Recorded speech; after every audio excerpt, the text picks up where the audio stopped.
Hello, Timmy. I want to play a game. You want to You play a hate horror game? movies. Oh no. Yeah, you hate horror movies, yet you've never seen any of them. So how can you hate them if you've never seen them? Well, this month, you're going to be covering nothing but awful, terrible horror movies. No. Please. God. No. Saw is coming up next.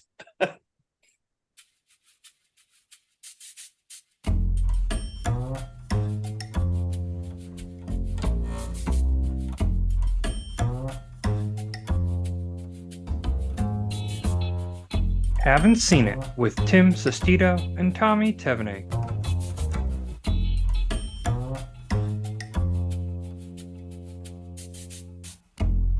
Hello, everybody. Welcome on in. Thank you all so much for listening today. This is a podcast where one of us is watching a movie for the very first time. And today, that is myself, as is our annual Halloween tradition, Tommy. Isn't that right? Yep. The 1 month a year where I get to curate the list almost completely. Though you had some say this year. I had some say this year because there's a movie that I watched last week that I was like, could we just cover this? Because I really enjoyed it. So Instead of watching like whatever bullshit I was about to suggest. let's watch Friday the 13th, part 8, Timmy. No, no, Yeah. no, no. It's a real great one. One day I'll get you to cover Chucky on here, but that's another time. But instead, we're covering Saw. A new one just came out this weekend. Saw 10. Can't believe there's been 10 of them. Did you see it yet? Not yet. I'm going to go see later this week, and I'll get my review, I guess, on next week's pod. But apparently, it's like the greatest Saw ever. Like it's getting the best reviews of the franchise. Yeah, I It's heard at it's like I heard it's like it's right. I heard somebody say it's like right behind one for them, which is surprising 10 movies in. Yeah, exactly. Usually 10 movies in, it's like the schlocky directed to video shit where it's just like, oh god, they're still doing this. But as of right now, as of recording, it's at 83% on Rotten Tomatoes, certified fresh after 104 reviews. That is insane for a Saw movie. I think the next best in the franchise got like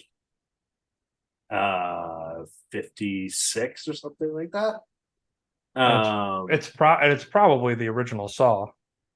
Yeah, I think the original Saw got like a 50% Rotten Tomatoes, and none of them look to be any close. So, like, the fact that you went from that to, I think this first Saw movie is good movie. We're going to cover in a bit, but to like fucking 83%, that's like, holy shit, what the fuck? Like, what did they do? What if Chris Rock wasn't this good either? Even. Yeah. Wait, there's one with Chris Rock? Yeah, the last one before this that came out 2 years ago was called Spiral. It's a spinoff technically, and it's Chris Rock and Samuel L. Jackson, and they're facing like a copycat of the Jigsaw Killer or something. Interesting. Yeah, Interesting. and This is copycat killer. Chris That seems Rock's Chris Rock's trap is just getting slapped over and over again. that feels like a very common thing with these long-standing horror franchises is like, all right, well, what the hell do we do with these with what the heck do we do? Like, can't just keep having the same guy. So I guess we'll just have a different guy use the same thing, right? Like that. I feel like that's a Yeah. very horror trope you'll continually Oh yeah. see. The worst of sequels, and I feel like some of these sequels are just like kind of retreads, or just like, all right, like you don't need to do the same thing over and over again. You can take a different direction, which apparently this new one did. So we'll see. Well, Tommy, before we go deeper into Saw, what what movies have you seen lately? So over the weekend, in order to kick off spooky season, which started yesterday, October 1st, I saw the Exorcist in theaters on the Ooh, big very screen. nice.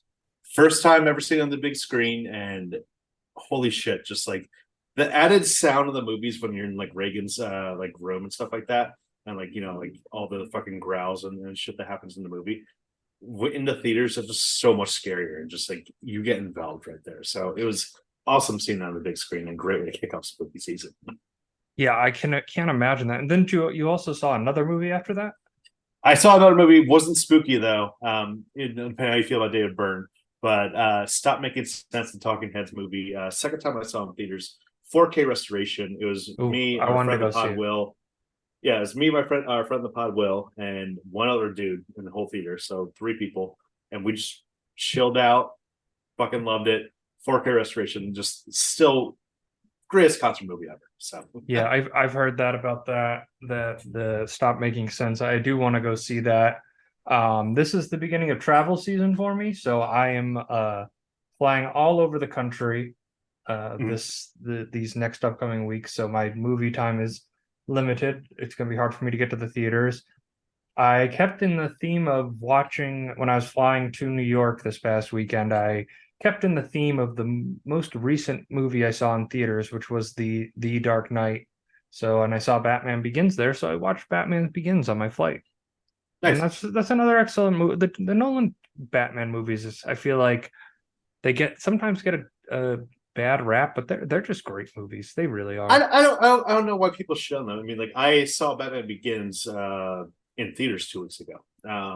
Oh, nice. And yeah, I remember like it's funny looking back because like the first time I saw it was in theaters in 2005. And looking back, I remember how they set up what's his name, Goffrey or whatever, um, from Game of Thrones. Remember like the blonde Oh kid? yeah, the little blonde kid's in it. Yeah, he's Yeah, like the I and everyone at the time was thinking like, oh, is he gonna be Robin in the sequel? Because they focus on him for like a weird amount of time. But overall, just the tone of that movie, perfect, and just like making it a crime thriller. Cillian Murphy is incredible when he says in the movie like, "The Batman's here." Goosebumps immediately, especially in oh yeah, theaters. yeah. So And yeah, those movies just I feel like hit better in theaters than they do in like I was watching it on my phone on a Southwest flight. Like, it's just mhm. not gonna hit. It doesn't have the same impact, but it's still a great Yeah, movie. yeah. I'm glad I picked that one up for to watch.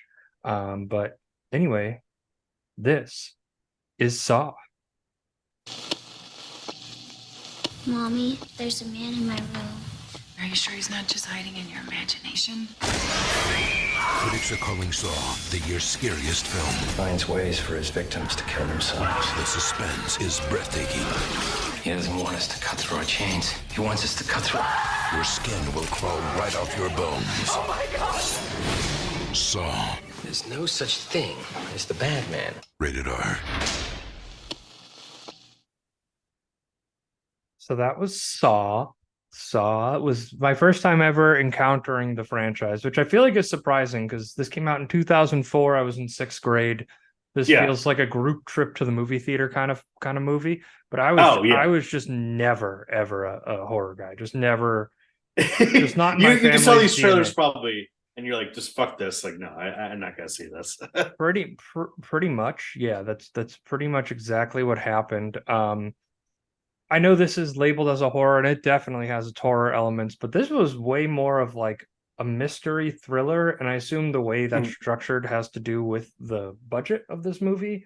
Has a mhm. $1 to $1.2 million budget, like earned it back in plenty, 103.9 million. If you ever wonder why there's so many horror movies that come out, it's because they continue to just make money at the box office. Out of like minuscule budgets. So I mean, like by the time we got to Saw 2, the budget inflated to like 4 million, which still isn't like a ton, but that's so much more that they're able to go heavier and heavier on like all the special effects, and that's when it ended up becoming more of like a torture porn series of just like watch these people die in fucked up ways. Saw 3 had a budget of 10 million, so by the time we get there, it's just like we're just ripping cages open, like rib cages open and stuff like that, like all the terrible things you think of what a Saw movie would be. A movie that I would not recommend you to watch and not say, hey, let's go cover on the pod, would be like Saw 3 or 4, because just like watch an eyeball get like fucking squished or something like that, and like it's just like yeah, bring your barf bag wherever. But this first one is shockingly kind of tame in a way. Not really. It's very Yeah, tame. There's nothing graphic in this at all.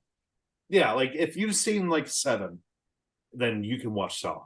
So that's I think, and I'll honestly, this movie obviously owes Seven a lot, debt to it, because essentially kind of very similar structure and way, and like kind of similar vibe and stuff like that. You even have like Day Glover playing like essentially a Morgan Freeman type role, Yeah. um, in a way. I mean, I was joking to you earlier that like in terms of Saw, the budget was 1.5 million. So like you can't afford Morgan Freeman. Dan Glover's available. Should we go for him? He's $200,000 for 2 days of work.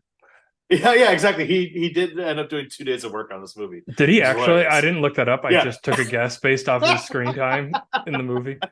Yeah, And they yeah, just yeah. kept reusing takes of him, and I was just like, oh, they only had him for a couple days. They were like, Danny, we're getting your money out, our money's worth out of you.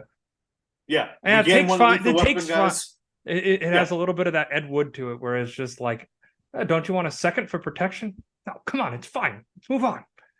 Yeah, no, exactly. That's apparently what ended up happening. That like, he didn't have James Wan, who directed this movie, didn't have enough time to like set up all the shots he wanted to. It made it more like Hitchcocky and stuff like that. But instead, it just ended up being just like crazy, just like Fast Times, like short takes and shit. So, but overall, though, this is end up being an effective thriller. I mean, like, I think this ends up being like a total line of like, there's not like gratuitous gore scenes of just like terrible shit just happening. It's more psychological in a way. And I'm torn sometimes how I feel about the editing in this movie. Because the editing, especially during the traps, is so kinetic and it feels like you're in some like new metal fucking early 2000s music video. You know what Yeah, I mean? yes, definitely. Especially at that last shot where it's just like a montage of everything, and I was just like linking repeatedly, like what is going on, and then the movie ends. Yeah. But I think the main character, Lawrence Gordon, played by Cary Elwes, who I thought did a good job. It was very interesting to watch his psychological descent into madness, because he wakes up in this room with the guy Adam, and we don't know anything about these two characters. And Adam is absolutely freaking out, losing his mind, and Gordon kind of keeps it composed. But this is mostly a story about him being targeted for not appreciating like the life that he has by a man with terminal cancer, who ends up being Jigsaw. And I think that's one of the key things, because at first you're like, oh, I like this Gordon guy, so like it does a good job of getting you invested in the character. And then the more and more you learn about him, where you're just like, oh, he's like beating on his wife, like he's kind of a dick. Yeah. You start to not, it confounds that character, but I think Eels did a good job of keeping that like stoicism together in those dark moments, and the film does a good job of like revealing that information to the point that you're then invested in what's going on. Because he gets involved in one of the Jigsaw murders like 5 or 6 months before he gets captured, because they find some tool of his at the scene of the crime, and he needed an alibi, and he's like, I can't really say what my alibi was, and they were like, listen, if you don't want it to get too involved, you just got to say what it was. And the alibi was obviously, he was not, I'm cheating on my wife. Yeah he's not at home.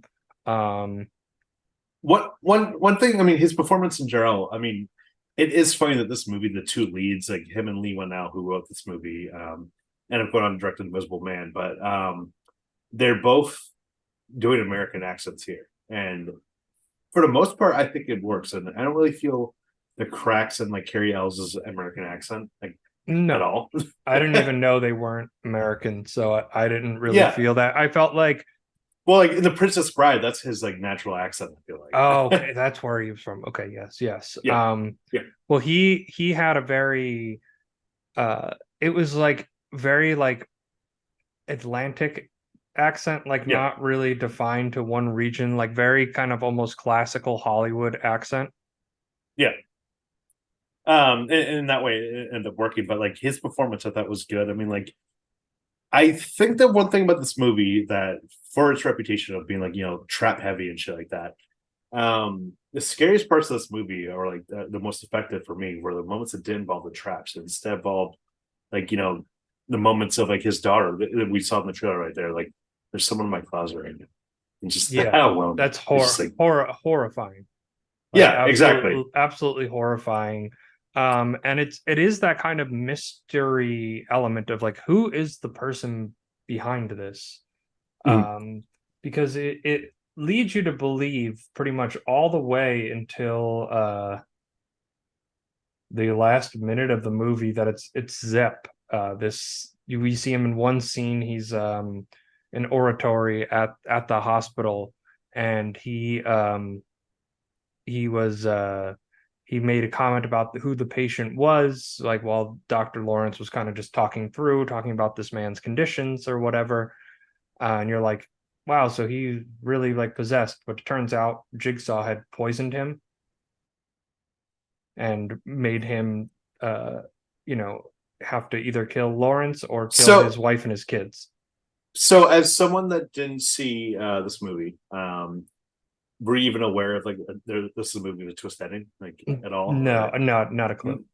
Yeah, so like you just went completely blind. So like, how do you feel the twist landed? Because the end of twist ends up being that Michael Emerson, the guy from Lost, is the killer, and like makes sense because he's a creepy fuck, and like all the movies you see him in, he's like one of those character actors, and you're like, okay, you're fine, quick shot right there, and instead it ends up being the dead body on the floor the whole time ends up being Jigsaw, and he's the one who fucking orchestrated everything. I feel like Jigsaw somehow staying up like that is like staying still like that is probably the only most unbelievable part, that they like he just laid there for 15 hours in a room. Jigsaw was like some fucking like Krav Maga bullshit where he does some yoga where he just meditates for fucking hours and stuff like that. You would expect at one point like some shit would happen.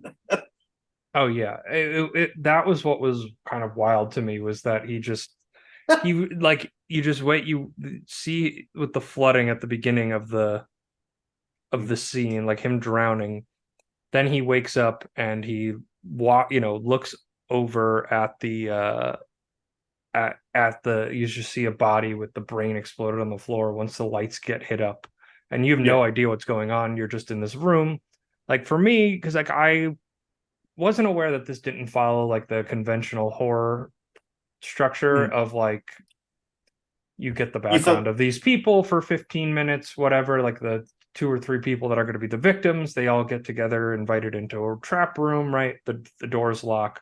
Let's play a little game. Like that's kind of what I thought the movie was going to be. Yeah. And there's definitely been some horror movies like that, but like you were expecting like, it's teens after there's a movie called like Haunt that's like teens after a Halloween party, and they go to this fucking crazy room or something like that, and like it could have been some bullshit like that. Like night, the Friday the 13th kind of stuff, where it's like they're at the camp. That's what I was kind of picturing going in. So it immediately got my attention, like starting off in that setting and then cutting back and forth from the plots. I felt like some of the timeline stuff, like it didn't give you the clearest sense of where they were jumping to, like if it was present, if it was a couple months ago, like where it was kind of jumbled in there. Like I felt like just a little tag on the bottom of like 3 months ago would have been helpful in certain instances, especially in the instance with Danny Glover and his partner. They find Jigsaw's like hideout and they have him trapped, and the partner dies, and that leads Danny Glover to absolutely lose his mind. How do you feel about Danny Glover in this movie? I thought that I felt like he was phoning it in a little bit. To an extent, there's some points where in the movie where like they just have Danny Glover just to get him on camera, and he's like, "Hey, Amanda, why don't you tell us what happened?" Immediately, just like transitions to football. It wasn't a Lethal Weapon performance, if you want to put it that way. But he was fine. But it felt like I just picture it from his perspective, right? It's this franchise, horror movie called Saw with $1 million budget. They're giving you 1/10 of the budget just to show up for 2 days to film. This movie's never going to become anything. Like it's just going to be a red box movie or whatever. This was apparently originally conceived to be like a straight to DVD movie. Yeah, exactly. Like it has that kind of feel to it. So like him coming in with that kind of performance isn't there. Like I didn't think he was bad by any means. Like I thought he was totally fine. I just felt like he was serviceable. He wasn't dialing it up 100% for sure. Yeah, I mean overall a lot of the performances feel good. I mean Michael Emerson probably would be the creepiest in terms of anything. He just kind of carried it. Yeah, he was the creepiest, and they did a really good job of not revealing Jigsaw's face to lead you on to thinking that it was Michael Emerson in that scene, like where it would just be like the nose and the face, and it wasn't very clear who it was exactly. Which I appreciated. Yeah, they kept up the mystery very well, and like to a point where I think I already knew who the Jigsaw Killer was when I first saw this because I was the type that would read Wikipedia entries for horror movies before I actually dabbled into them. That's how I dip my toes into this. You read the plots on Wikipedia before investing into it. That's like somebody who reads the last chapter of a book before they start it, just to see what's going to happen. I don't do this as much anymore, but like it's usually just of movies that I originally assume, oh, I'm probably never gonna see this, and then like fucking like years later, I'm like, oh yeah, let me watch this, and then it's like, fuck, I remember the plot somewhere from my Wikipedia years ago. See, so you read the Wikipedia and then like it'll just hit you like a brain blast from Jimmy Neutron. Like you're sitting in the chair watching it exactly. 3 years later, like, and it just like you just like zone out, and the Wikipedia page just scrolls in front of your eyes, and you're like, oh, Yeah. yes, I do remember this. Okay, yes, very good. Yes, Yeah. very good. Excellent. Yeah, Yeah. I Good. mean, I'm good with some things. Like I'm better with like spoilers. Like I've been trying my best to. It's a movie I know I want to see really badly. I'm not gonna look up the spoilers before it, but yeah, the whole other discussion right here. To get back on Saw, I loved how like one shotty like the transitions were in a lot of scenes where they'd go from like underneath Amanda's desk to back to the trap room or something like that, or like go from Yeah. Dan Glover at his desk to he's in his car right there and stuff like that. It seems seamlessly right there. The editing right there was just a really cool like stylistic choice for this movie. Oh, also, can I just say when Danny Glover is chasing down Zepp or Michael Emerson, and it does that chase scene, and it's just like two cars behind a green screen with they had no budget left at this point, and it looks so bad. And I was like, this is charming. I kind of like this. Like they didn't give they were just like, yeah, we just need to illustrate two cars chasing, and it's just like straightaway cuts of Emerson driving, then it cuts to Glover following him in a different car, and that's all we see of the chase. And I was like, I like that. That's like a 1940s like little hint and a You get around. I mean, overall, it's very creative in terms of like the whole energy and like a lot of the traps. Like I think that the kinetic style during the traps kind of helps the budget in a way. And it does give its own feel. Like I was saying earlier, I'm not sure how I feel about it because like it does feel like a new metal music video, but I think it just does put this in a time and place that it gets me a little nostalgic, but it works. It makes it just seem like this is how insane it is right now. Like you have a timeline and it makes you just feel so fast and overwhelmed, like on ADD, because that's what you feel in that movie. If you're in that scenario, you'd be panicking. Probably. Oh yeah, oh yeah. Well, what the fuck am I gonna do? I'm dead. I'm dead. I'm fuck it. Well, would you have been Adam or Gordon in that situation at the beginning? Definitely Adam. I would have been like freaking out. Like, fuck yeah, it. I think I would have been more of a Gordon. I'd like to think that at least about myself. Just there's sometimes calm and collected. There's sometimes, especially in the later day sequels, where it's just like, in order to survive this trap, you have to cut off your arm and then place it on the scale right there, or else your insides will get ripped open. It's just like, I'm just gonna die. Like, fuck it. Like, it just isn't worth it to go through all this shit. Jigsaw, come on, man. Like, throw me a literal bone here. Come on, man. Yeah, you're well, that I haven't seen any of the sequels. I don't know if I'll ever watch another Saw movie, to be completely honest. But I from that situation, I would have felt fairly comfortable. Just a chain to the ankle, like nothing too bad. Like not great. Like I'd prefer to wake up in my bed, not in that situation exactly. But yeah, I think it could have been worse. He didn't cut anything off. Yeah, you didn't cut anything off, and that's all I can really ask for at this point in time. So Tommy, going back to you, did you see this in theaters originally when it came out? No, because that would have been 2004. You would have been in fifth grade. Yeah, I would have been going into fifth grade when that came out. So that was a little bit before my horror movie extension. That was about 2 years before. But I do remember my sister went to go see it. She told me that at like a restaurant one night. I got for her grandparents. I was like, "What is this movie?" Because it's almost like the playground factor, almost of just like if as a younger brother, younger sibling or something like that, hear like movies that like I wasn't supposed to see that like my siblings would tell me it's like, yeah, there's this killer that like he'll like make traps so like, he'll die instantly, like you don't do it in time, and it just blew my fucking mind. I didn't see this until Probably 2012 or 2013, like until college. I feel like. Really, you didn't see this until college? I think college or like late high school. So I just didn't get around to it for a while. But when I did, I thought it was pretty solid. And like, I've seen a good amount of these movies, but a lot of them were kind of half watches because they're just shitty. But this first one, I think it's a good start. It's definitely a good start, and this you can definitely see like the framework of where they could go with this. Because like I would say, like the scariest element is that woman Amanda with like the trap hedge, and she having to dig through the guts of the guy to like get it out. Like that was the goriest thing in the movie. Like because even when Gordon starts sawing off his ankle, it's not like it's not gory. Like you don't see that. You just see him like start it, and then it like a little bit of blood, and then it cuts. Yeah, so it's just a great amount right there. So this is the question I was thinking immediately. I had to write this down when I saw this in the movie.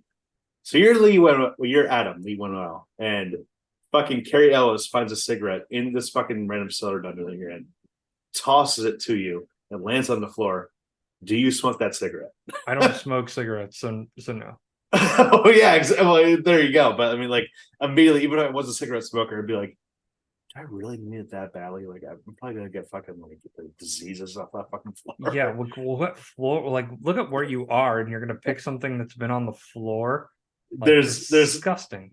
There's a like thing in the Connecticut music scene. There's a place called Toad's Place, a club in New Haven. I know, and one of my coworkers, his fellow coworker, got banned from Toad's because he said on social media that the producers of Saw must have been so pissed off that they could have just filmed in the Toad's bathroom instead of a Hollywood studio.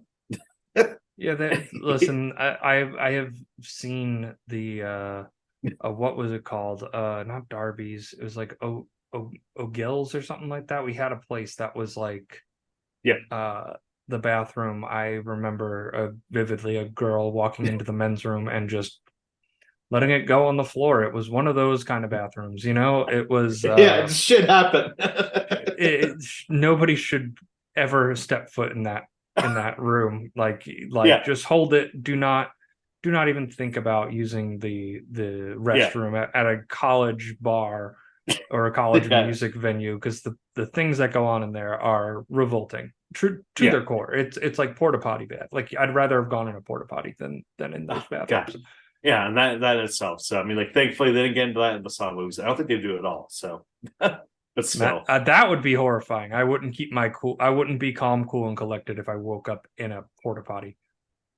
Porta potty just full of shit, and you're like, and there's a key down there for you to dive into.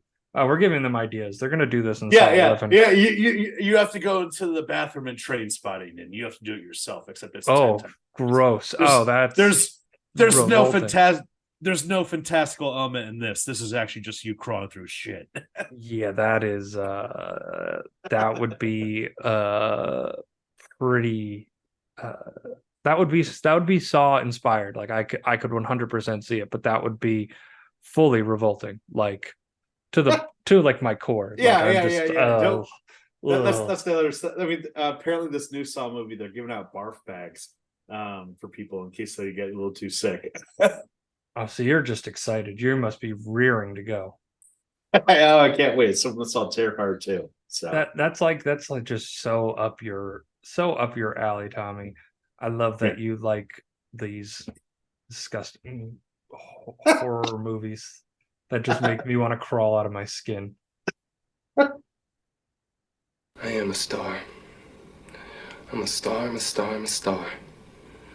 I am a big, bright, shining star. All right, Tommy, who is the star performance in this movie? I mean, you would think it would be Danny Glover, but it's not him. He's just pretty much just like sleepwalking through the role. I mean, he's fine, but whatever.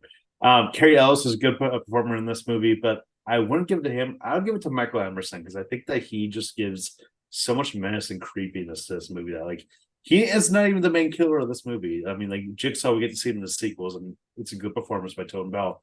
But in this movie specifically, the fucking creepiest thing ever is just like him peering in the closet right there, and him just like fucking like, well, it's time for your kids to die or whatever.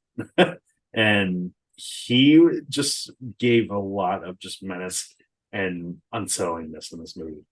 See, I think it's Cary Elwes. I don't think Michael Emerson's in the movie enough for that to be him. And like you kind of think halfway through the movie that it's that Mike, that whoever Jigsaw is the one that's holding Lawrence's family together. I really thought the scene where he, hears his family on the phone and Lawrence finally like kind of breaks down and realizes what's like truly valuable and important to him.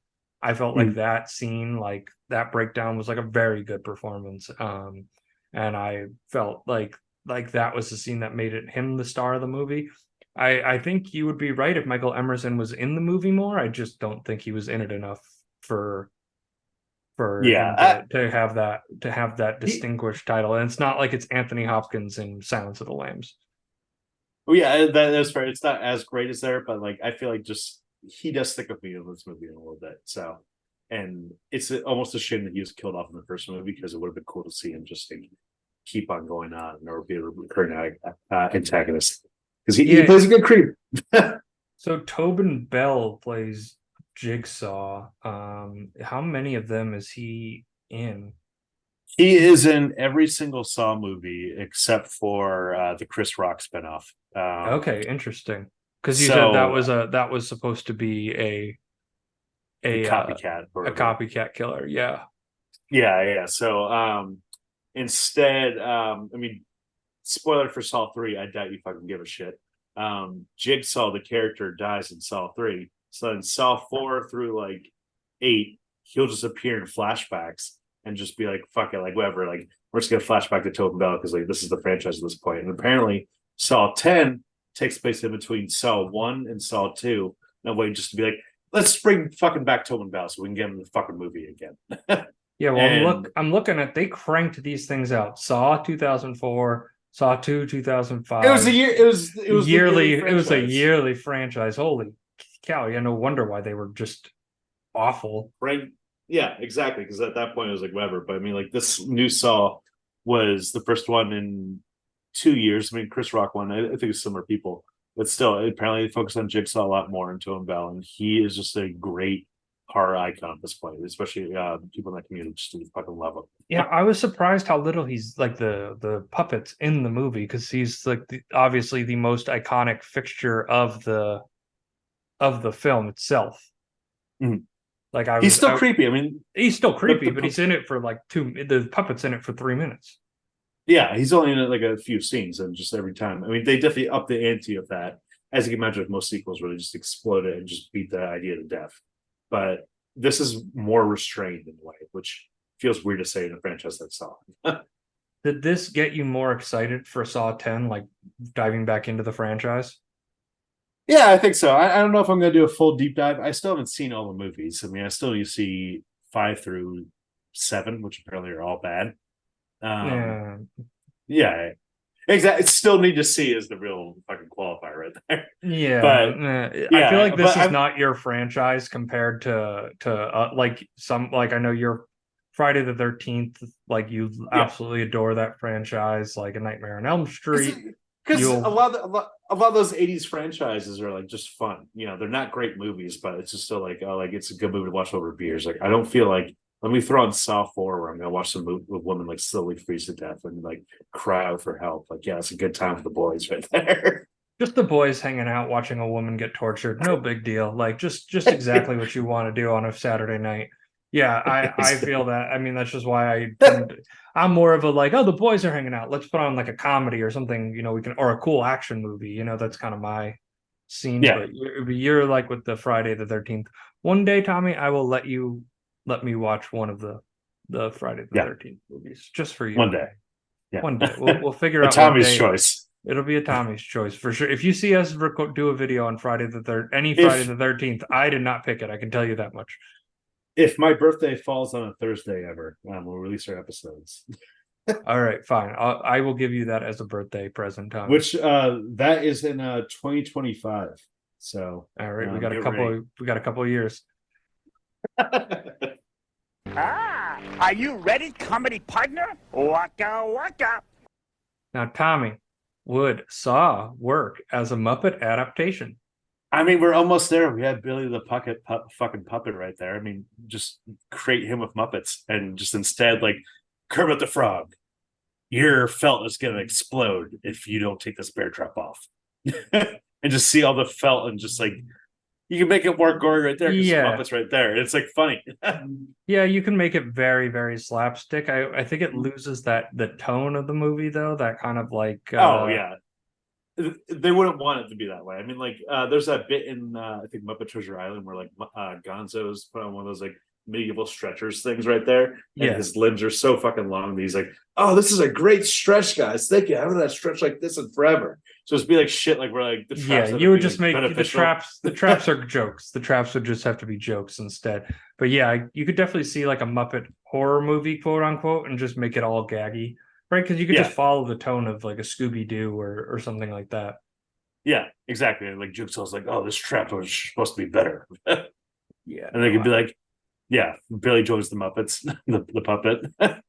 Anyway, I don't think the Walt Disney Corporation has any interest in adapting the Muppets into horror films. Yeah. But hey, if you ever do, we're your consultants. Hey, we're they here have Muppet Haunted Mansion, but that's I guess more PG. that's gonna be more in tone with the Eddie Murphy film, I'd imagine.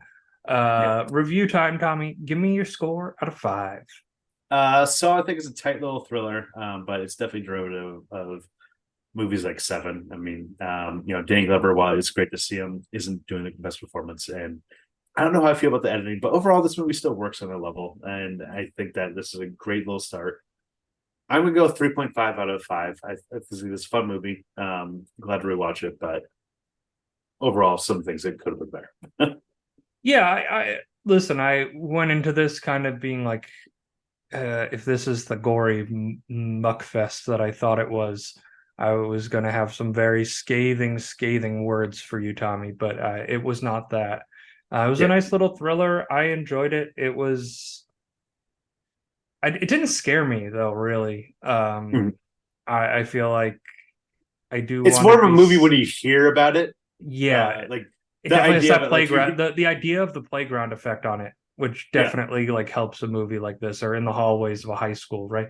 Dude, you got to see this movie. It's wild, dude. A woman has a fucking bear trap on her, and like it's gonna explode her jaw. These dudes are electrocuted via cable, but right, and it's like, okay, yeah, like I can see that, but for me, I'm gonna just give it a 3 out of 5. Like a good start for the franchise that they ultimately shoveled to death, but apparently resurrected this year. You will let me know, Tommy, because I don't have time to go see it.